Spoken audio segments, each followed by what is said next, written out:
여러분 안녕하세요. 반갑습니다. 오늘도 눈을 들어 우리 하나님을 바라보는 예배의 시간이 되기를 바랍니다.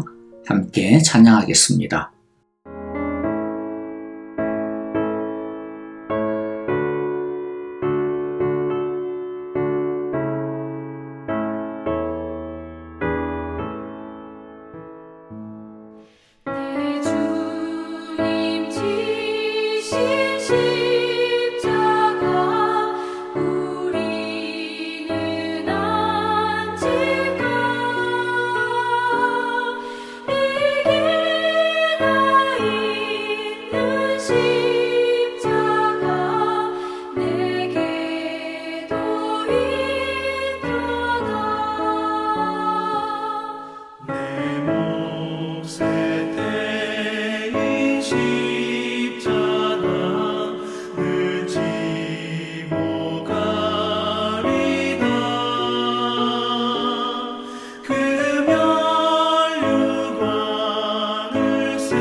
오늘 우리 함께 나눌 하나님의 말씀 같이 읽겠습니다. 사도행전 7장 51절부터 60절의 말씀입니다. 우리 같이 51절부터 읽겠습니다. 목이 곧고 마음과 귀에 할례를 받지 못한 사람들이여, 당신들은 언제나 성령을 거역하고 있습니다. 당신의 조상들이 한 그대로 당신들도 하고 있습니다. 당신들의 조상들이 박해하지 않은 예언자가 한 사람이라도 있었습니까? 그들은 의인이 올 것을 예언한 사람들을 죽였고, 이제 당신들은 그 의인을 배반하고 죽였습니다. 당신들은 천사들이 전하여 준 율법을 받기만 하고 지키지는 않았습니다. 그들은 이 말을 듣고 격분해서 스데반에게 이를 갈았다. 그런데 스데반이 성령이 충만하여 하늘을 쳐다보니 하나님의 영광이 보이고 예수께서 하나님의 오른쪽에 서 계신 것이 보였다. 그래서 그는 보십시오, 하늘이 열려 있고 하나님의 오른쪽에 인자가 서 계신 것이 보입니다 하고 말하였다. 사람들은 귀를 막고 큰 소리를 지르고서 일제히 스데반에게 달려들어 그를 성 바깥으로 끌어내서 돌로 쳤다. 증인들은 옷을 벗어서 사울이라는 청년의 발 앞에 두었다. 사람들이 스데반을 돌로 칠 때에 스데반은 주 예수님, 내 영혼을 받아주십시오 하고 부르짖었다. 그리고 무릎을 꿇고서 큰 소리로 주님, 이 죄를 저 사람들에게 돌리지 마십시오 하고 외쳤다. 이 말을 하고 스데반은 잠들었다. 아멘. 우리는 이때까지 스데반의 설교를 들었습니다. 이스라엘의 역사를 크게 네 부분으로 나누어서 설교를 하고 있었죠. 아브라함과 요셉의 이야기를 통해 아브라함의 자손이라고 하는 이름을 가지고 있다고 해서 진짜 아브라함의 자손인 것은 아니다 라는 일침을 놓았고, 모세의 이야기를 통해 율법을 가지고 있다고 해서 다 언약의 백성이 되는 것이냐? 아니다라는 거죠. 그리고 요셉의 이야기를 통해 성전을 소유하고 있다고 해서 세웠다고 해서 하나님의 임재가 저절로 임하는 것이 아님을 강조하였습니다.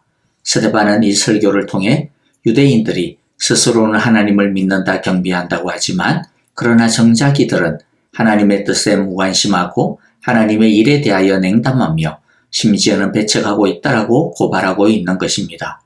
이제 51절부터 53절을 통해 스데반은 다음과 같이 결론을 내리고 있습니다. 51절에서 스데반은 유대인들을 향하여 강하게 질책을 하고 있죠. 목이 곧고 마음과 귀에 할례를 받지 않은 사람들이여 라고 질책하고 있는데 무슨 뜻입니까? 너희들은 믿음이 있다 그러지만 믿음이 있는 게 아니다.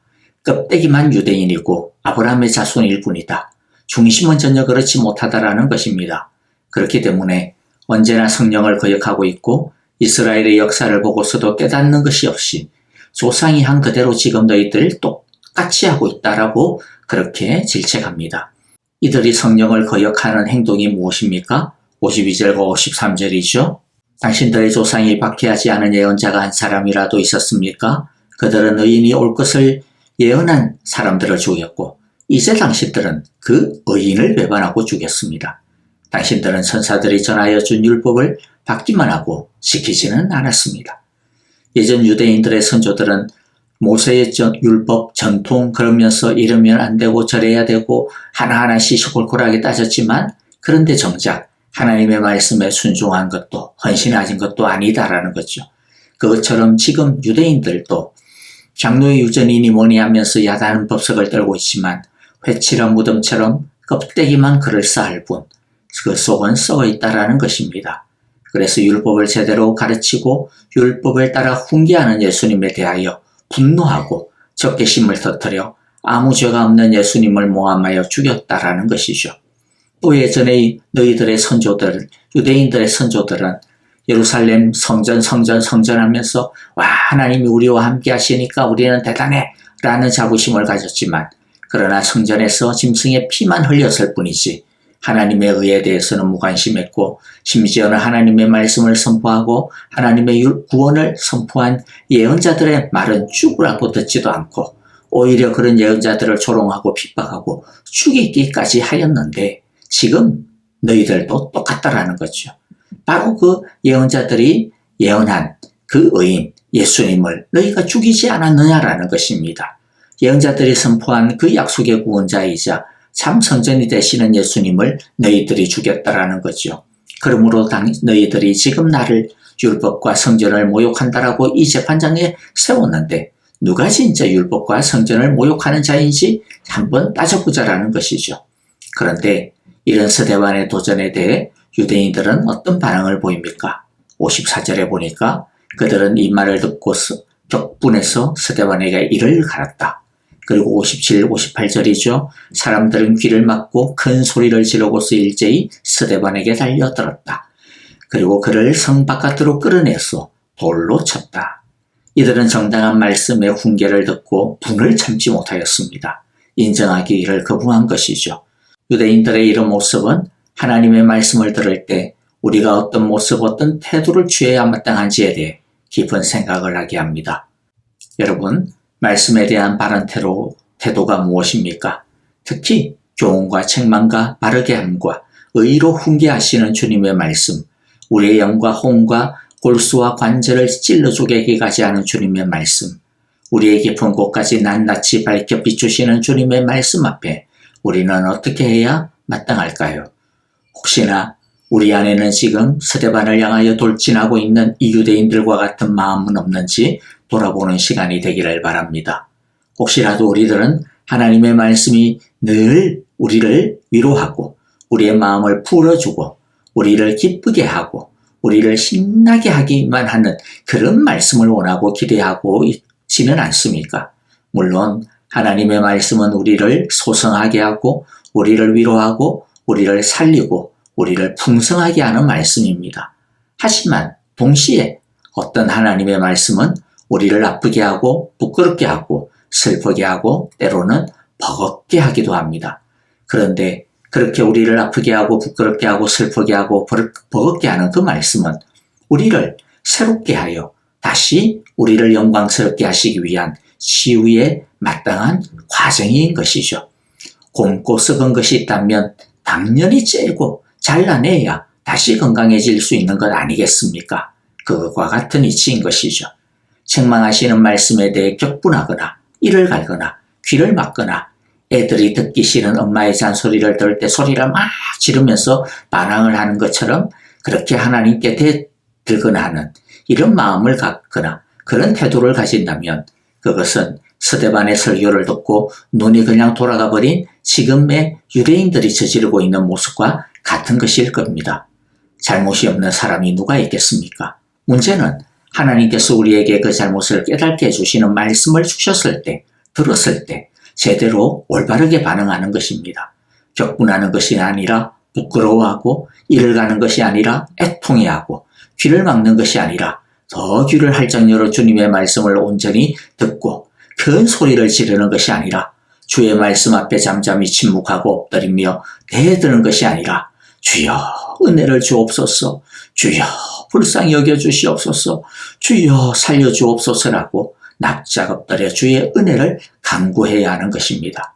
그러면 살 수 있습니다. 그러면 다시 기회를 얻을 수 있습니다.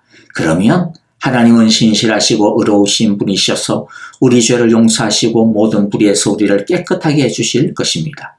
그러므로 우리는 주님의 책망하시는 말씀을 들을 때 분하여 돌진하는 것이 아니라 애통하며 십자가 앞으로 달려나가 주의 보혈로 씻음받는 우리 모두가 다 되어지기를 간절히 바라고 기도합니다. 자, 이제 순교를 당하는 스데반의 모습을 보면서 이제 말씀을 마무리 짓고자 하는데요. 악귀처럼 달려드는 유대인들과는 달리 돌에 맞아 쓰러지면서도 스데반의 얼굴은 천사의 얼굴과 같이 변하였습니다. 우리는 순교자들의 이야기를 들을 때마다 사실 기가 많이 참 죽게 되죠. 나는 과연 저렇게 믿음을 지킬 수 있을까? 나는 과연 저렇게 끝까지 주님을 부인하지 않고 버리지 않고 심지어는 죽기까지 믿음을 지킬 수 있을까? 그런 생각에 나 못할 것 같은데 그런 생각이 들어서 많이 두렵기도 하고 걱정이 되기도 합니다. 스데반이 끝까지 믿음을 지킬 수 있었던 비결에 대해 성경은 우리에게 알려주고 있습니다. 이것이 바로 우리의 믿음의 비결이 될 것입니다. 스데반도 자기 힘으로는 이 죽음을 감당할 힘이 절대로 있는 사람이 아닙니다. 그가 할 수 있었던 그 힘의 비결이 무엇입니까? 55절 보니까 그런데 스데반이 성령이 충만하여 하늘을 쳐다보니 하나님의 영광이 보이고 예수께서 하나님의 오른쪽에 서 계신 것이 보였다. 성령이 충만하여 우리 힘으로 이런 싸움을 감당할 수 없다라는 거죠. 성령님께 의지할 때 성령의 힘으로 감당할 수 있게 된다라는 겁니다. 성령 충만하니 스데반에게 어떤 일이 일어났습니까? 스데반이 하늘을 쳐다보았습니다. 즉 돌을 쳐다보지 않게 되었고 성당 군중들의 얼굴을 보지 않게 되었고 하늘을 즉 하나님을 쳐다보는 믿음을 가지게 되었습니다. 베드로도 주님을 보았을 때는 성남 물결 위를 걸을 수 있지 않았습니까? 그러나 성남 물결을 보았을 때 베드로는 물에 빠져들게 되었습니다. 우리가 성남 물결을 이기는 힘은 성령 충만하여 주님을 바라보는 것입니다. 하늘을 쳐다보는 것입니다. 우리가 하늘을 쳐다볼 때, 주님을 쳐다볼 때 어떤 일이 일어납니까? 하늘이 열립니다. 그리고 하나님의 영광을 보게 되고 예수님께서 하나님의 오른쪽에 서 계신 것을 보게 됩니다.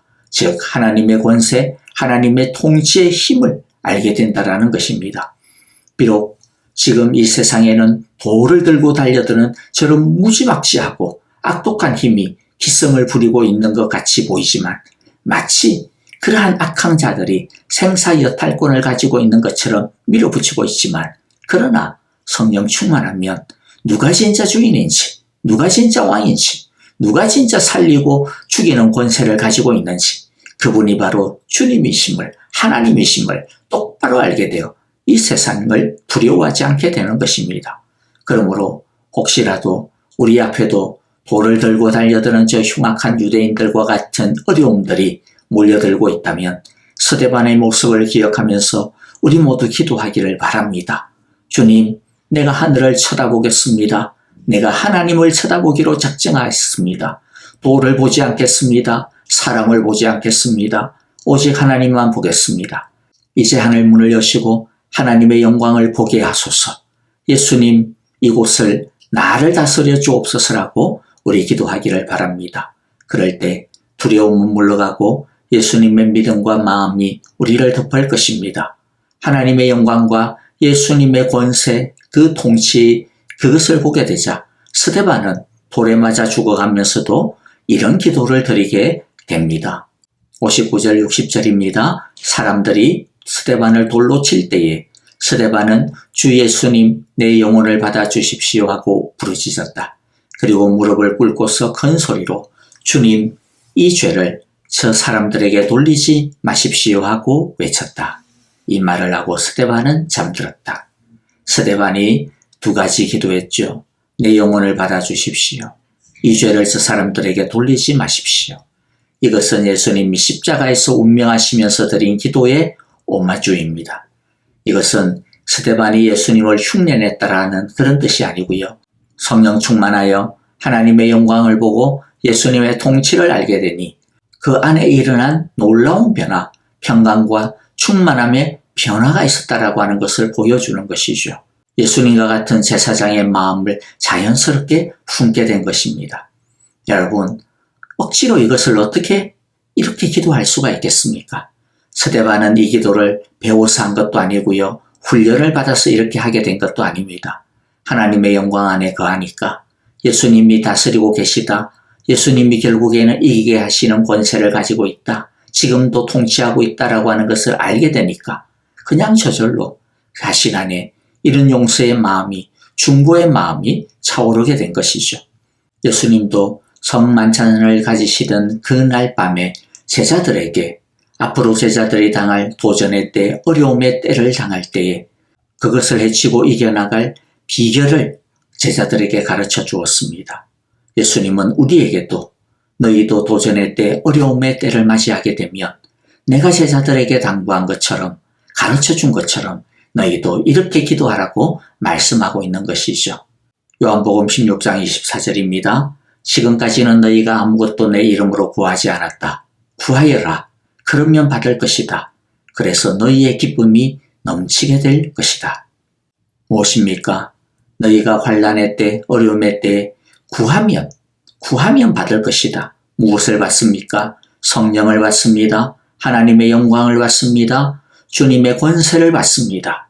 그래서 그 두려움 가운데서도 기쁨이 넘치게 될 것이다. 약속해주고 계십니다.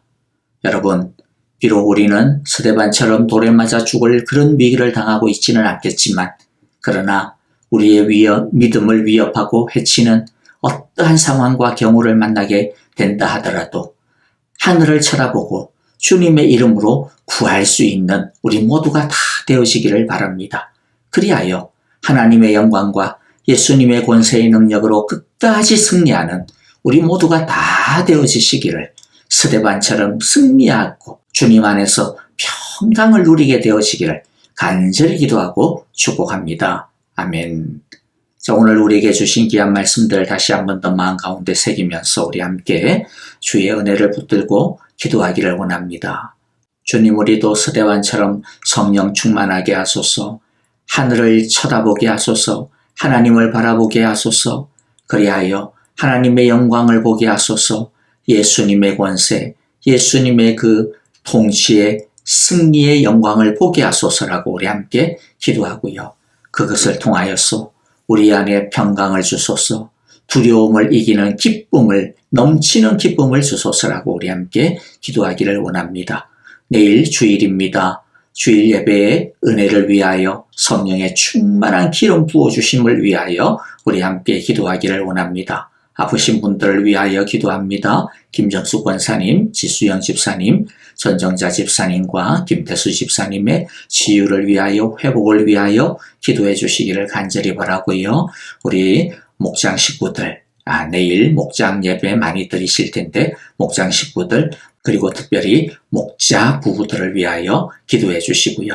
또 우리 목장의 선교사님들을 생각하시면서 또 그 가정의 은혜를 위하여 우리 함께 찬송하며 기도하도록 하겠습니다. 다 함께 찬송하겠습니다.